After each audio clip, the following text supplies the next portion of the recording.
Welcome to Session 16 of Grade 11 Advanced Algebra and Precalculus.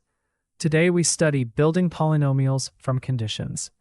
The focus is to construct polynomial functions from zeros, multiplicities, degree, and a point. By the end, you should be able to do these three things. 1. Turn zeros into factors. 2. Use multiplicity to repeat factors.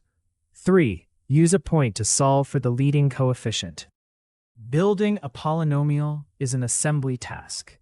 Zeros give factors. Multiplicity tells us how many times a factor repeats. A point on the graph gives the scale factor. The safest order is structure first, coefficient second, expansion only if needed. Build a cubic with zeros -1, 2, and 5 that passes through 0, 20. The factor structure is a times x plus 1, x minus 2, and x minus 5. Substitute x equals 0 and p of 0 equals 20. That gives 20 equals 10a, so a equals 2.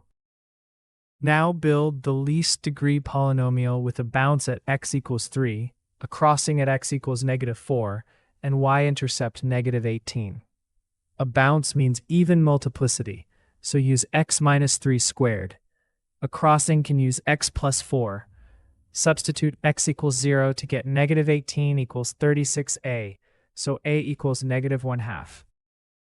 Your turn. What factor corresponds to 0x equals 6? Pause the video and solve it. Here's the solution. Work line by line, then check the final answer against the original question. After the video, complete these three tasks.